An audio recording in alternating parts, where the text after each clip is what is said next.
Madhuri's cooking and lifestyle हे माझ्या चॅनलमध्ये तुमच्या सगळ्यांचं खूप खूप स्वागत करते। तर आज आपण मस्त चमचमीत अशी मटकीची उसळ किंवा मटकीची सातळ कशी बनवायची ते बघूयात। तर यासाठी साहित्य: बारीक चिरलेला टोमॅटो, बारीक चिरलेला कांदा, हळद, लाल मिरची पावडर, चवीपुरतं मीठ, कढीपत्ता, शेंगादाणे, गरम मसाला, जिरं आणि मोहरी।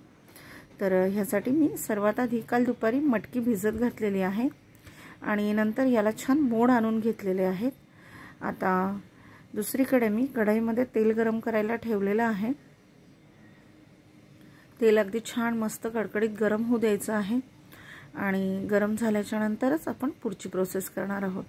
तर तुम्हाला सगळ्यांनाच माहिती आहे मटकी किती हेल्दी असते ते, तर त्याच्यासाठीच आपण ही मटकीची उसळ आज बनवणार आहोत। सर्वात आधी मोहरी घातली, मोहरी छान फुलू दिली, नंतर जिरं घातलेलं आहे। आता ह्याच्यामध्ये शेंगदाणे घातलेले आहेत। शेंगदाणे हे पूर्णपणे ऑप्शनल आहेत, आवडत नसतील तर स्किप करू शकता। आता शेंगदाणे छान खरपूस होईपर्यंत छान तळून घ्यायचे आहेत आणि मग याच्यामध्ये बारीक चिरलेला कांदा घालून घ्यायचा आहे। हा मी मोठ्या आकाराचा एक कांदा घेतलेला आहे, मध्यम असेल तर तुम्ही 2 कांदे घेऊ शकता।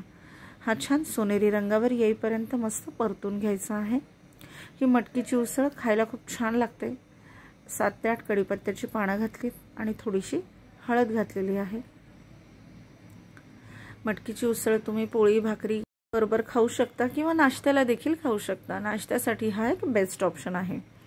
आता हा कांदा छान मऊ होईपर्यंत परतून घेतलेला आहे। ह्याच्यामध्ये आपण घालून घेतलेला आहे एक बारीक चिरलेला टोमॅटो। हा टोमॅटो देखील मऊ होईपर्यंत आपल्याला मस्त परतून घ्यायचा आहे। तुम्हाला सगळ्यांना मटकी चाट देखील माहीत असेल, तर आता हा टोमॅटो देखील मस्त परतून घेतोय आपण। तर मटकीची उसळ किंवा मटकीची सातळ नक्की बनवून बघा।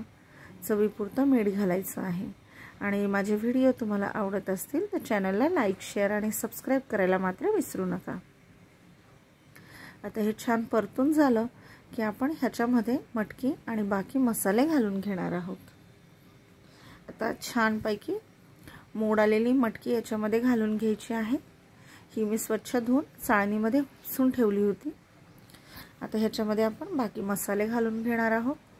तर मसाल्यामध्ये हे आहे लाल मिरची पावडर, त्याच्यानंतर मीठ आपण आधीच घातलेला आहे। हा आहे घरातला काळा मसाला किंवा गरम मसाला। आता हे छान असं व्यवस्थित चमच्याच्या साहाय्याने मिक्स करून घ्यायचं आहे। तुम्हाला जर हवा असेल तर तुम्ही याच्यामध्ये मिसळ मसाला देखील ॲड करू शकता। आता हे चमच्याच्या साहाय्याने अगदी छान मस्त मिक्स करून घ्यायचं आहे।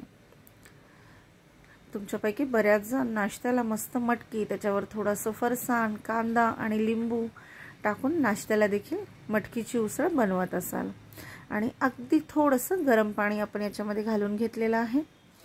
त्याच्यामुळे काय होईल, मटकी शिजायला मदत होईल। तुम्हाला जर ही स्टेप स्किप करायची असेल तर तुम्ही मटकी कुकरला 1 शिट्टी काढून देखील घेऊ शकता। आता आपली मटकी शिजलेली आहे। ह्याच्यामध्ये मस्त बारीक चिरलेली हिरवीगार कोथिंबीर घालायची आहे आणि हे चमच्याच्या साहाय्याने सगळं व्यवस्थित मिक्स करून घ्यायचं आहे। तर मटकीची उसळ नक्की ट्राय करा आणि कमेंटमध्ये मला कशी झाली ते सांगायला मात्र विसरू नका। आता हे असं छान मिक्स करून घ्यायचं आहे आणि ही मटकीची उसळ आता आपण एका बाउलमध्ये सर्व करून घेणार आहोत। तर ह्या पद्धतीने हे अशी बाउलमध्ये काढून घ्यायची। याच्यावर थोडंसं फरसाण टाकायचं, थोडासा बारीक चिरलेला कांदा आणि थोडी कोथिंबीर आणि मग ती खाण्यासाठी नाश्त्यासाठी तयार आहे। आता बारीक चिरलेली कोथिंबीर आपण याच्यात टाकून घेतलेली आहे। तर मटकी खाण्यासाठी तयार आहे। तर रेसिपी नक्की ट्राय करा। भेटूया माझ्या पुढच्या रेसिपीमध्ये। धन्यवाद।